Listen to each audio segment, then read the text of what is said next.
ठीक है, last chapter यही बचा है ना, लास्ट चैप्टर साउंड। पहली बार नहीं पढ़ रहे हो, ऑलरेडी आप 8th क्लास में बहुत पढ़ा होगा इसके बारे में। साउंड एक फॉर्म ऑफ एनर्जी होती है, सबको पता है, ठीक है। इसी की वजह से हम क्या कर पाते हैं, चीजों को सुन पाते हैं। आप सुन ही नहीं रहे हो, आप शुरू हो गए, क्या हो गया, कोई दिक्कत है क्या? इधर ध्यान दो। तो साउंड एक फॉर्म ऑफ एनर्जी है जिसकी वजह से आप क्या कर सकते हो, सुन पाते हो, हेयर कर पाते हो, ठीक है। हेयरिंग आपकी इसी की वजह से होती है। तो सवाल उठता है, ये रहा वही लिखा है, साउंड क्या है, एक फॉर्म ऑफ एनर्जी है, ठीक है, जिसकी वजह से आप सुन पाते हो। सवाल उठता है साउंड ट्रेवल कैसे करता है।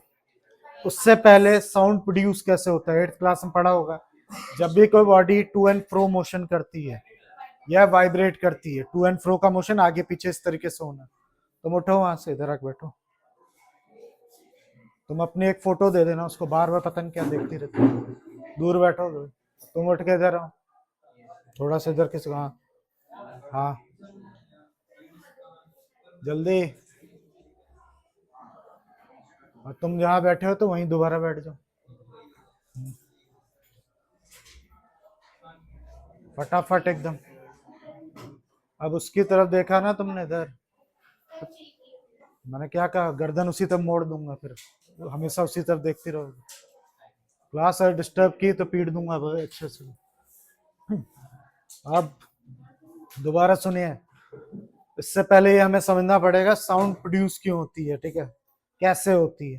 तो जब भी कोई body to and fro motion करता है, टू एंड फ्रो मोशन इसको कहते हैं आगे पीछे इस तरीके से होना है, जिसको आप वाइब्रेशन भी कहते हो।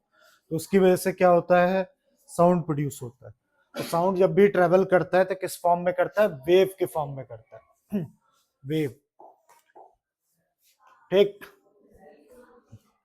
तो जैसे यहाँ पे आप देख सकते हो ड्रॉप गिर रहा है, यहाँ पे एक वेव बन रही है ऐसे ऐसे करके, इस तरीके के सर्कुलर वेव।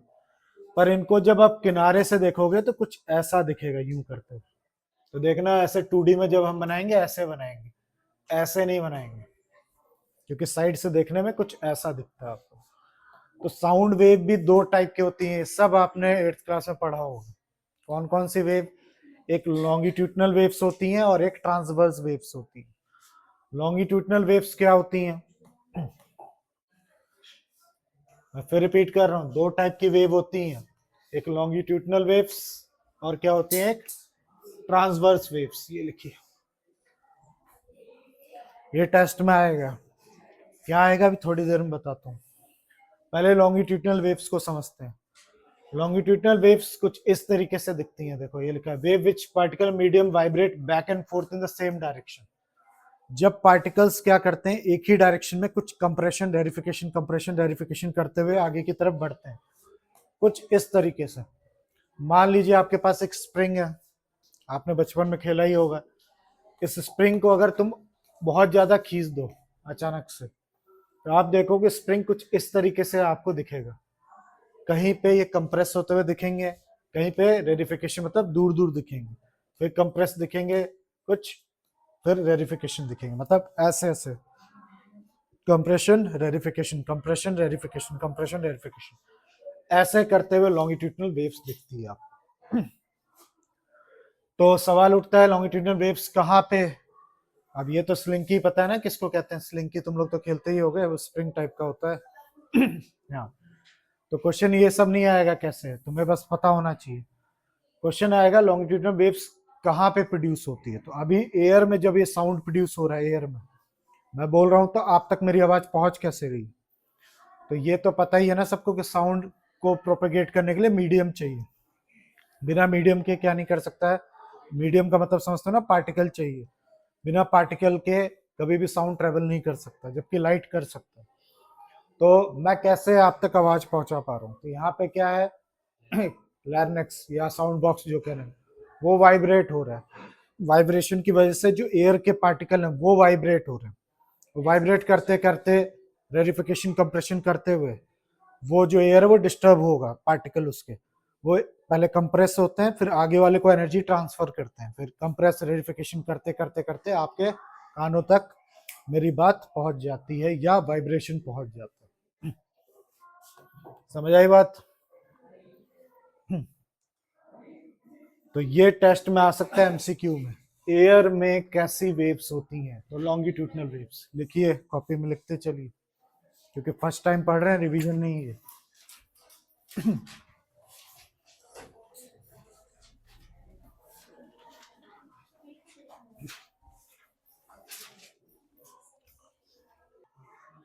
तो वही चीज यहाँ लिखी हुई है, wave produce in air when guitar या तारपुरा या जो भी है आपका, जब आप उसको क्या करते हो, ठीक है, बजाते हो, तो उसमें से कौन सी लॉन्गिट्यूडनल वेव्स प्रोड्यूस होती है। एयर में जो भी आपको आवाज सुनाई दे रही है वो लॉन्गिट्यूडनल वेव की वजह से हो रही है। जितना कह रहा हूं उतना ही लिखना है, यानी कि भर भर के लिखने लग जाओ। तो ये वही सब दिखाया गया।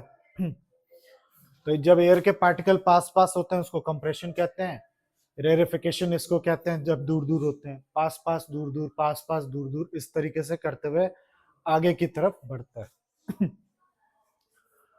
तो अब साउंड को स्टडी करने के लिए बड़ा कंफ्यूजन होता है। जब मैं बच्चा था तो मेरे को तो बहुत दिक्कत होती है इसी चीज का। जब तुम डायग्राम बनाओगे साउंड का, रेरिफिकेशन, कंप्रेशन,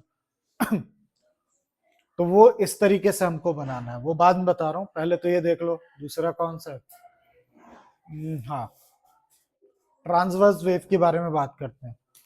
लॉन्गिट्यूडनल तो समझ आ गया ना, कंप्रेशन, रेरिफिकेशन, कंप्रेशन, रेरिफिकेशन। अब आता है water wave form on the surface. On the surface लिखा हुआ है, इन द सरफेस नहीं लिखा हुआ, ठीक है। वो ट्रांसवर्स वेव्स होती हैं। ऊपर कौन सा पढ़ाया था मैंने, लॉन्गिट्यूडनल। ट्रांसवर्स वेव्स वही ऊपर से देखो तो ऐसे दिखेगी, बस साइड से देखोगे तो ऐसे करते हुए दिखेगा, ऐसे। ये रहा, तो साइड से देखने पे कुछ ऐसा दिखता है, तो उसी को जो ऊपर हम्प जैसा जो निकला हुआ है उसको क्या बोलते हैं, क्रस्ट। और नीचे जो डेप्थ में जो जा रहा है उसको ट्रफ, ठीक है। कुछ लोग ट्रफ ट्रफ बोलते हैं, ठीक है। तो क्रस्ट, ट्रफ, क्रस्ट, ट्रफ, ये सब बनता हुआ चलता है आपका। तो जितने भी आपके ट्रांसवर्स वेव्स होती हैं वो इस फॉर्म में चलती हैं, याद रखना। ये भी लिख लो।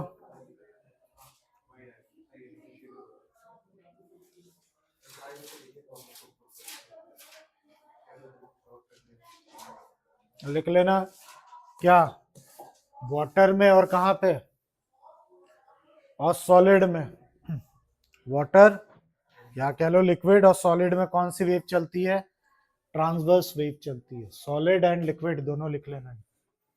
एयर में लॉन्गिट्यूडनल, सॉलिड और लिक्विड में ट्रांसवर्स वेव्स लिख लीजिए, एमसीक्यू में फंसेगा।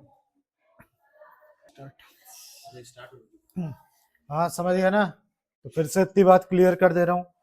लॉन्गिट्यूडनल वेव्स किस में ट्रेवल करती है, इसमें लॉन्गिट्यूडनल एयर, और सॉलिड और लिक्विड में कौन सी, ट्रांसवर्स वेव्स।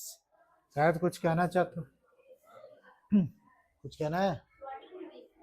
हाँ ऑब्वियस बात, लिक्विड बोल दिया तो लिक्विड में तो वही हो। मैं ये बोल रहा था जिसमें मैं बच्चा था तो कंफ्यूजन होती थी।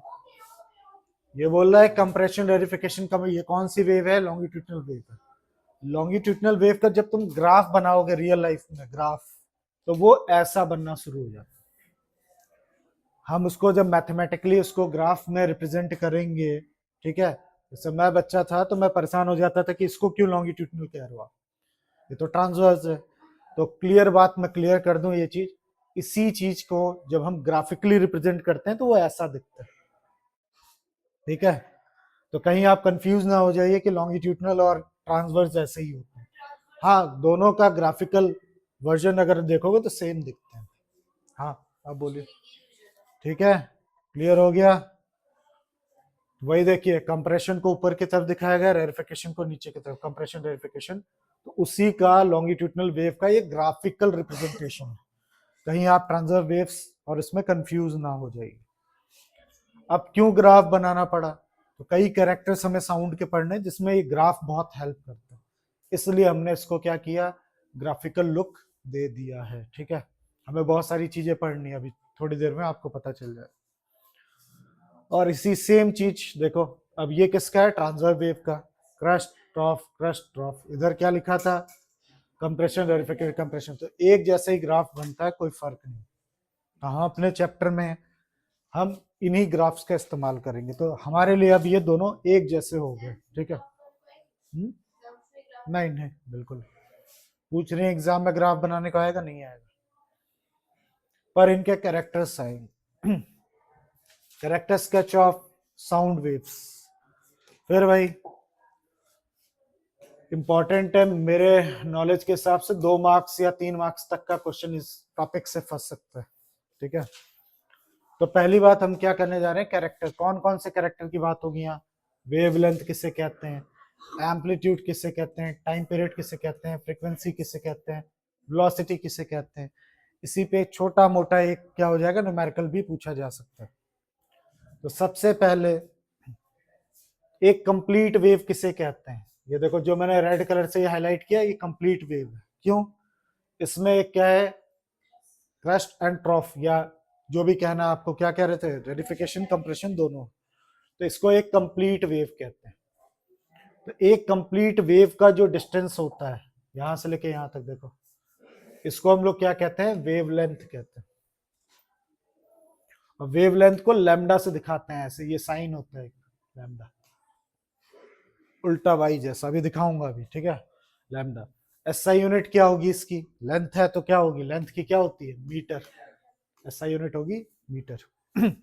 फिर से क्लियर करते हैं, एक कंप्लीट वेव, जरूरी नहीं यही बनाना, आप ये भी बना सकते हो। एक कंप्लीट वेव जिसमें एक रेरिफिकेशन कंप्रेशन हो या टॉर और क्रस्ट जो आप बोलते हो वो हो, उसको हम एक कंप्लीट वेव कहते हैं। तो एक कंप्लीट वेव ने कितनी लेंथ ट्रेवल की है, उसको हम लोग क्या कहते हैं, वेवलेंथ कहते हैं। तो देखो यहाँ पे, यहां से लेके यहां भी दिखा रहा है, यहां से लेके यहां भी दिखा रहा है। कई लोग ये भी बताते हैं 2 कॉन्जिकेटिव क्रस्ट के बीच की दूरी, या 2 कॉन्जिकेटिव ट्रॉफ के बीच की दूरी, कुछ भी आप ले सकते हो। पर मैं तो बोलूंगा एक ही चीज लेके चलिए, एक कंप्लीट वेव की जो दूरी होती है उसको हम लोग वेवलेंथ कहते हैं। उसको लैम्डा से डिनोट करते हैं, एसआई यूनिट इसकी क्या होती है, मीटर होती है। इसी तरीके से क्या होता है, एम्पलीट्यूड, मैक्सिमम ये हाइट कह लो या मैक्सिमम डेप्थ कह लो, ठीक है। ऐसा कभी नहीं होता कि इसकी हाइट कुछ और हो, इसकी डेप्थ कुछ और हो, दोनों सेम हाइट के ही होते हैं, ठीक है। हाँ एक वेव, ये इसकी बात कर रहा हूँ, हाँ दोनों सेम होंगे, ठीक है। तो इसको भी आप एम्पलीट्यूड कह सकते हो या इसको भी एम्पलीट्यूड कह लो, एक ही बात है। मैक्सिमम डिस्प्लेसमेंट कितना हो रखा है उसका, ठीक। तो ये सब चीजें थोड़ी बहुत देखते हुए चलिए आप। तो देखिए पहले वेवलेंथ क्या लिखा हुआ है, minimum distance in which sound wave repeat itself is called wavelength. एक मिनिमम क्या डिस्टेंस में साउंड वेव अपने आप को क्या करने लगती है, रिपीट करने लगती है, उसको हम क्या कहते हैं, वेवलेंथ कहते हैं। वेवलेंथ को लैम्डा से शो किया जाता है, ये रहा लैम्डा। एसआई यूनिट इसकी क्या होती है, मीटर में होती है, अभी नीचे मिल जाएगी, हाँ ये। अगर तुमसे कोई पूछे एक क्रस्ट की दूरी क्या होगी या ट्रफ की दूरी क्या होगी, तो वही बताया λ/2 कर देना, आधा कर देना, तो आपको पता चल जाएगा, ठीक है। एसआई यूनिट क्या होती है, मीटर। तो जो मैंने हल्का फुल्का था, ये सब डेफिनेशन नहीं चाहिए, अपने भाषा में इसको नोट करना है तो कर लो, करना है क्या, समझ गया, ये वैसे तो 8th क्लास में पढ़ा हुआ है, इसको करना है अपने नोट्स बनाइएगा, ठीक है। एम्पलीट्यूड क्या होता है, maximum displacement of particle from original, ठीक है, अनडिस्ट्रीब्यूटेड पोजीशन। यहाँ पे डिस्टर्ब नहीं हो रहा था, जब आपने इसको डिस्टर्ब कर दिया तो कितना इसने मैक्सिमम हाइट पकड़ ली है या डेप्थ पकड़ ली, इसको एम्पलीट्यूड कहते हैं। इसको ए लेटर से दिखाया जाता है, ए लेटर से। एसआई यूनिट जाहिर सी बात है, हाइट वाइट की बात हो रही थी, इसकी भी एसआई यूनिट मीटर ही होती है, क्या होती है, मीटर ही। जहां भी लेंथ हाइट ऐसी कुछ बातें आ जाए तो एसआई यूनिट सेम होती है, मीटर। अब आता है टाइम पीरियड, हाँ हाँ स्मॉल है, कैपिटल है। यहां ध्यान देना, वो सब तो आसान था। अब टाइम पीरियड किसे कहते हैं, time required to produce one complete wave. इसको मैं क्या कह रहा था, मैं मतलब हम सब क्या कह रहे थे, कंप्लीट वेव। तो एक कंप्लीट वेव बनाने में मुझे कितना टाइम लग रहा है, एक कंप्लीट वेव बनाने में मुझे कितना टाइम लग रहा है, उसी को क्या कहते हैं, टाइम पीरियड कहते हैं। तो time required produce one complete wave is called time period. Time period को जाहिर सी बात है किससे डिनोट करेंगे, टी से, कैपिटल टी से। एसआई यूनिट इसकी क्या होगी, सेकंड होगी, ठीक है, याद रखिएगा। कुछ कहना है, एक कंप्लीट वेव बनाने में जितना टाइम लगता है उसको हम लोग क्या कहते हैं, टाइम पीरियड कहते हैं। एसआई यूनिट टाइम की तो ऐसा क्या होती है, सेकंड होती है, वही लगेगा। अब आता है फ्रीक्वेंसी। एक सेकंड के अंदर आप कितनी बार ऐसे वेव बना सकते हो, एक सेकंड का टाइम लीजिए और मैं कितनी बार टू एंड फ्रो मोशन कर सकता हूं, उसी को हम क्या कहते हैं, फ्रीक्वेंसी कहते हैं। फिर से रिपीट कर रहा हूं, number of waves produce in 1 second. 1 second पे बहुत ज्यादा जोर दीजिएगा, एक सेकंड के अंदर कितनी नंबर ऑफ वेव्स बन पा रही हैं, उसी को हम लोग क्या कहते हैं, क्या, फ्रीक्वेंसी। मान लीजिए मैं एक सेकंड के अंदर 5 वेव ऐसी बना लेता हूँ, 5, ठीक है, या 5 बार ऐसे कर लेता हूँ, ठीक है, तो हम बोलेंगे कि एक सेकंड में मेरे क्या बोलते हैं, फ्रीक्वेंसी कितनी है, 5। क्या, इसकी एसआई यूनिट होती है हर्ट्स, एच जेड से डिनोट करते हैं, अभी देखेंगे नीचे है। तो मैं बोलूंगा 5 हर्ट्स। फ्रीक्वेंसी की एसआई यूनिट होती है हर्ट्स में नापी जाती है, ठीक है। अगर मैं 5 हर्ट्स आपसे बोल रहा हूँ, इसका मतलब एक सेकंड के अंदर बनी होगी।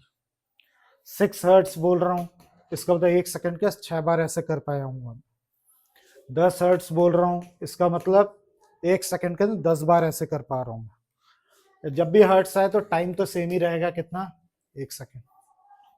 कुछ कहना है, लास्ट बार बोल रहा हूँ, एक सेकंड के अंदर कितने बार टू एंड फ्रो मोशन करा सकते हो या कितनी कंप्लीट वेव बना सकते हो, उसी को फ्रीक्वेंसी कहते हैं। इसको अलग अलग भाषा में दिखाया जाता है, सिंबल में, ऐसे एफ से भी दिखाया जाता है। कई बुक में ऐसा वी जैसा दिखता है जिसको न्यू पढ़ा जाता है, ठीक है, न्यू, तो ये भी फ्रीक्वेंसी का सिग्नल है, ये भी है सिंबल, ठीक है। ऐसा यूनिट देख लीजिए,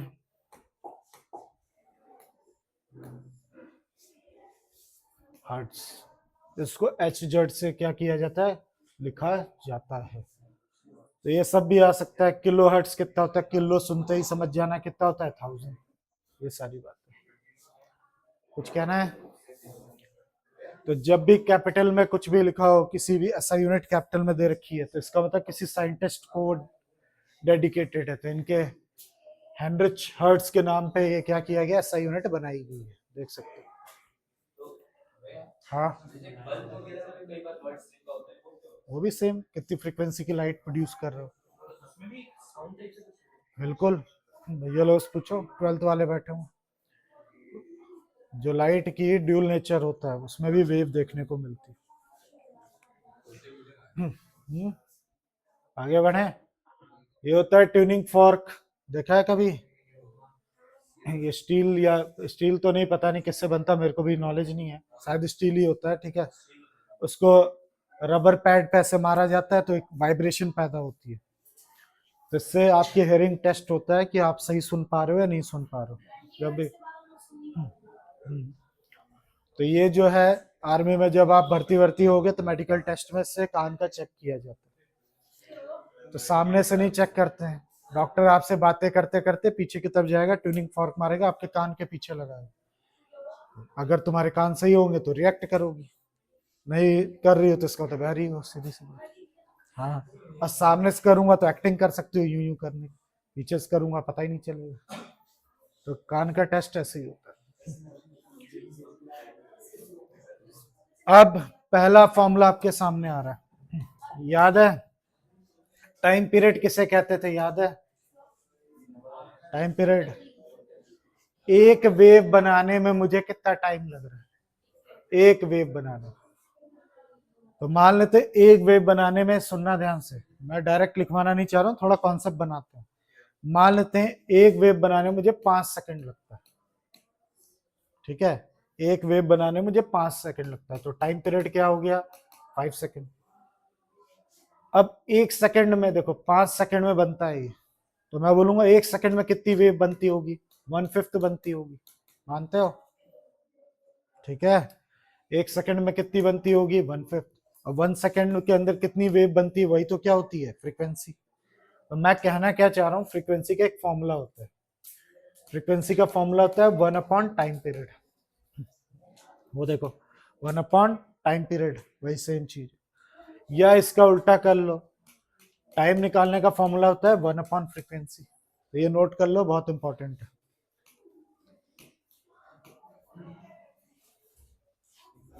इस पे क्वेश्चन बनने के पूरे चांस है फाइनली। ठीक है, आगे बढ़ते हैं। अब आती है वेलोसिटी।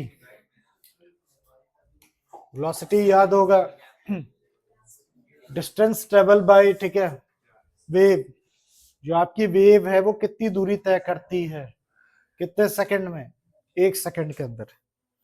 1 सेकंड में कितनी दूर चली जाती है आपकी वेव, उसको हम उसकी उस वेव की क्या कहते हैं, वेलोसिटी कहते हैं या स्पीड कहते हैं। तो वेलोसिटी का फॉर्मूला तो पहले चैप्टर में पढ़ा हुआ है, डिस्टेंस अपॉन क्या होता है, टाइम। अब यहाँ डिस्टेंस मैंने क्या बताया था आप लोग को, लैम्डा, है ना, लैम्डा।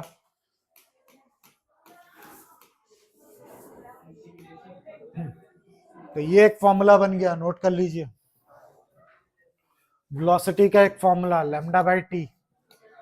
अब मैं रटाना ही चाहता, खुद ही दिमाग लगाओ, डिस्टेंस अपॉन टाइम, और डिस्टेंस ऑफ वेव को हम लोग क्या कहते हैं, वेवलेंथ कहते हैं। अब एक और चीज सुन लेना, किसी चीज को ऐसे लिख दूं तो किसी को दिक्कत है क्या, देख लो फिर नोट करना। इसी सेम फॉर्मूले को अगर थोड़ा सा ऐसे आगे खिसका के लिख दूं तो कोई दिक्कत। 1/टाइम पीरियड को क्या लिख सकते थे, अभी अभी पीछे सिखाया था मैंने, फ्रीक्वेंसी। तो लीजिए एक और फॉर्मूला बन गया, वेलोसिटी निकालने का लैम्डा बाई टी भी फॉर्मूला है, और लैम्डा इंटू फ्रीक्वेंसी भी फॉर्मूला है। रट के करोगे तो भूल जाओगे कुछ समय में, समझ के करोगे तो लॉन्ग टर्म तक सस्टेन कर पाओगे। फिर से रिपीट कर रहा हूँ, ये तो बेसिक है, डिस्टेंस अपॉन टाइम, डिस्टेंस को लैम्डा कहते हैं, वेवलेंथ अपॉन टाइम, 1/टाइम पीरियड को क्या कहते हैं, फ्रीक्वेंसी। तो इसलिए ये भी एक फॉर्मूला है और ये भी फॉर्मूला। तो अगर ये मुझे लैम्डा देंगी और फ्रीक्वेंसी देंगी तो मैं ये वाला फॉर्मूला लगाऊंगा, ये मुझे टाइम पीरियड और वेवलेंथ देंगी तो ये वाला लगाऊंगा। तो दोनों नोट कर लीजिएगा। ऐसा यूनिट तो सबको पता है, वेलोसिटी की क्या होती है, मीटर पर सेकंड, वही है।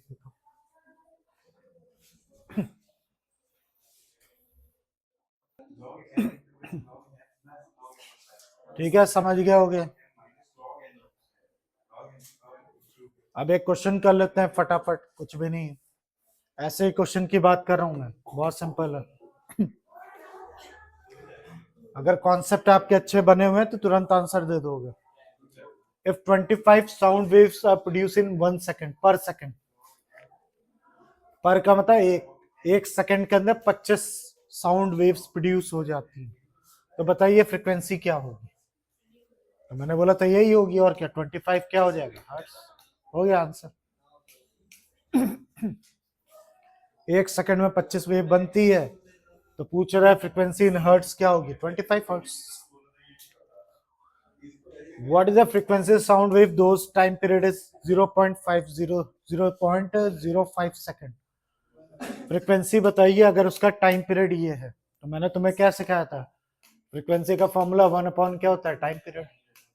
तो टाइम पीरियड कितना दे रखा है आपको, 0.05, पॉइंट हटाओगे ऊपर कितना आ जाएगा, 100, 5 कितने जा, 20 हर्ट्ज आपका आंसर हो जाएगा। देख सकते हो। तो मैं ऐसे ही छुटपुट क्वेश्चंस की बात कर रहा हूँ, टेस्ट में आने के 1 नंबर 2 नंबर के फंसेंगे, ऐसे ही आएंगे। एक और question, wavelength of sound emitted by source, wavelength आपको दे रखा है lambda, calculate the frequency of sound if velocity इतनी दे रखी है उसकी। मुझे क्या निकालना है, फ्रीक्वेंसी। तो मैंने अभी अभी एक फॉर्मूला सिखाया था आपको, एफ इंटू लैम्डा, ये भी तो था। तो वेलोसिटी फ्रीक्वेंसी क्या निकालनी है, दे रखी है, निकालनी है। लैम्डा कितना है आपका, 1.7 इंटू 10 के पावर -2 मीटर। वेलोसिटी भी तो दे रखी है, 343.4 मीटर पर सेकंड। इसको उठा के इसके नीचे फेंक दो,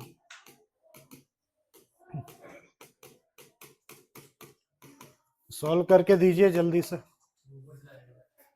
ये पॉइंट से ये पॉइंट क्या हो जाएगा, कैंसिल, क्योंकि सेम प्लेस पे 17 के टेबल में मुझे लगता आता है कितने जा 17 2 जा, फिर 17 2 जा, तो एक बीच में जीरो लगेगा।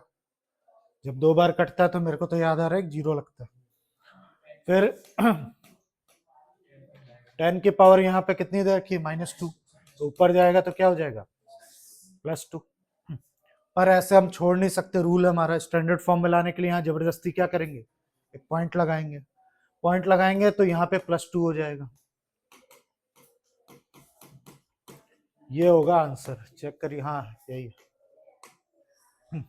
ऐसे करना है, इजी, कुछ भी नहीं।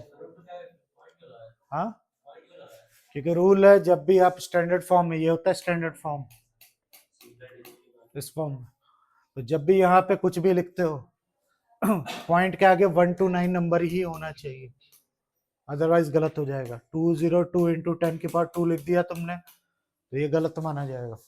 आपको यहाँ पे पॉइंट लगाना पड़ेगा। अब क्योंकि तुमने जबरदस्ती 2 के बाद पॉइंट लगाया तो यहाँ पे 2 प्लस करेंगे, 3 के बाद करना होता तो 3 प्लस किया। सब 8th में पढ़ा होगा अगर ठीक से पढ़ते थे तो। अब अगला ये भी, sound wave travel with a speed about 300 metre 330 metre per second. Wavelength of sound, wavelength निकालनी है आपको, फ्रीक्वेंसी दे रखी है, तो v मिला हुआ है, लैम्डा निकालना है, f मिला हुआ है। फिर से सेम फॉर्मूला, v कितना है अपना 330, फ्रीक्वेंसी 550, लैम्डा, इसको नीचे फेंक दो उसके, 11 5 जा 11 3 जा, 3/5 पॉइंट लगाएंगे 0.6 मीटर हो गया। तो बहुत इजी है, तो इसी की बात कर रहा हूँ, 1 से 2 नंबर में क्वेश्चन फंसेंगे, आपको प्रैक्टिस करनी पड़ेगी। और भी है, ये सब आप खुद करोगे। ये वाला क्वेश्चन होमवर्क है क्योंकि इसमें सब कुछ पूछ लिया आपसे, फ्रीक्वेंसी भी, वेवलेंथ भी और वेलोसिटी भी। ट्राई करके लाओगे, नहीं आएगा तो पूछना। अब आता है साउंड कैसे प्रोड्यूस होता है, वो तो ऑलरेडी मैंने बता ही दिया। हमारे गले में यहाँ पे क्या होता है, वोकल कॉर्ड, ये रहा, यही वोकल कॉर्ड क्या हो रहा है, वाइब्रेट हो रहा है, वाइब्रेशन की वजह से मेरी साउंड आपको क्या हो रही है, सुनाई दे रही है। इसी तरीके से ड्रम में स्किन होती है ऊपर, आजकल तो आर्टिफिशियल होती है, नहीं तो पहले तो असली स्किन होती थी। उसको मारोगे तो उससे क्या होता है, वाइब्रेशन पैदा होता है और साउंड सुनाई देता है। ये गिटार हो गया, ये हो गया, ड्रम हो गया, कुछ भी कह लो, साउंड प्रोड्यूस हो रही है। ये सब टेस्ट में कुछ नहीं पूछना।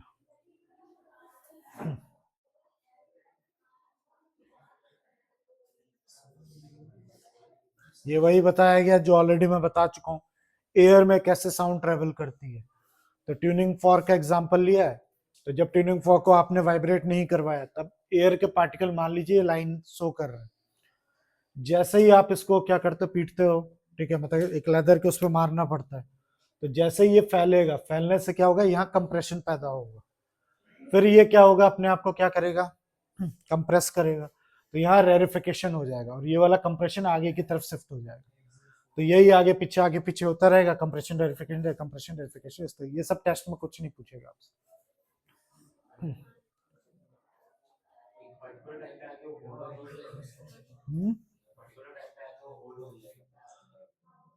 होल्ड हो जाएगा मतलब, हाँ जब वाइब्रेशन बंद तो रुक जाएगा।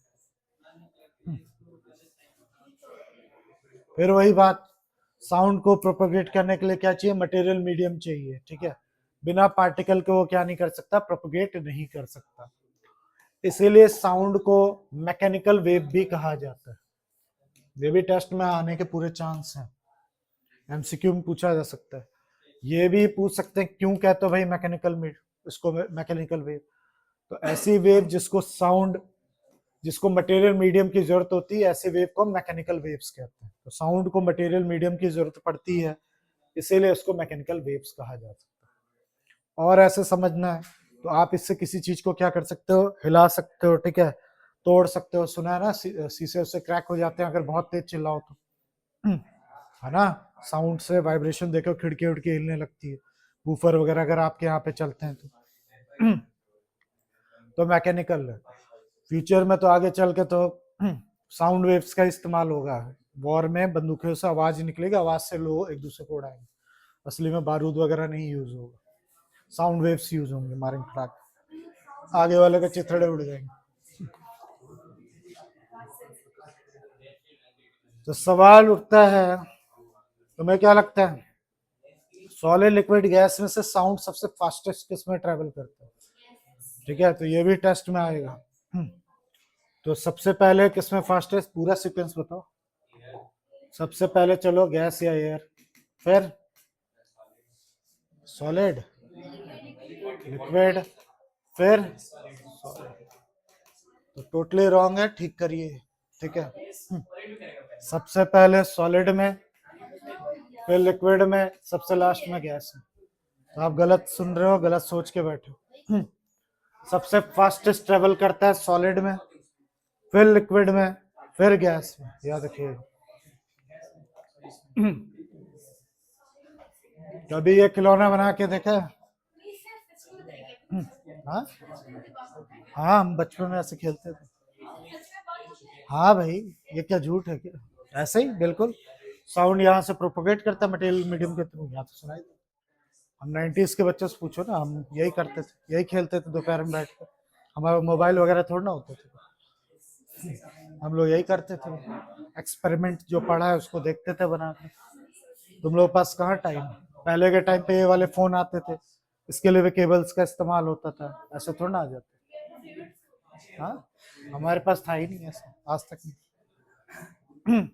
हमारे पास सबसे पहले मोबाइल ही आया था जब मैं 10वीं में। मोबाइल फोन है, मतलब मेरे घर में, अपनी घर की बात है। ये भी बचपन में पढ़ा है भाई, वैक्यूम यहाँ क्रिएट कर दिया, एयर है नहीं, बेल बज रही तब इसको सुनाई नहीं दे रहा। क्यों नहीं सुनाई दे रहा? मटेरियल मीडियम है नहीं। ये सब 8th में पढ़ा होगा तुमने।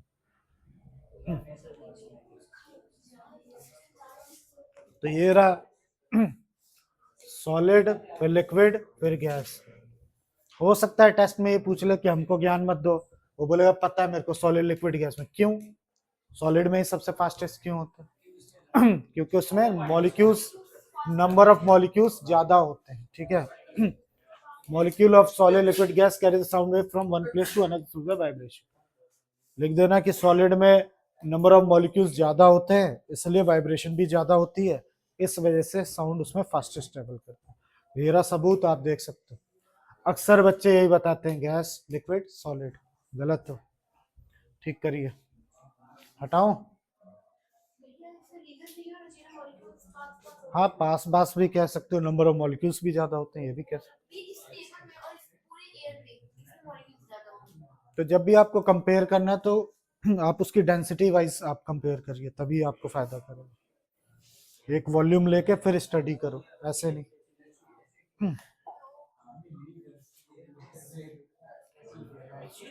फिर ये भी क्वेश्चन आता है, आउटर स्पेस में जो एस्ट्रोनॉट्स होते हैं वो आपस में कम्युनिकेट क्यों नहीं कर पाते हैं? तो आपका जवाब यही है, आउटर स्पेस में वैक्यूम होता है, एयर नहीं होता है, मटेरियल मीडियम होता नहीं है, जिसकी वजह से डायरेक्ट ऐसे कम्युनिकेट नहीं कर पाते। इनके वजह स्पेशल सूट्स होते हैं, उसमें रेडियो वेव्स का इस्तेमाल, रेडियो के थ्रू क्या करते हैं, कम्युनिकेट करते हैं, याद रखिएगा। अब स्पीड ऑफ साउंड तो मैंने बता ही दिया। अब ये बता रही हैं,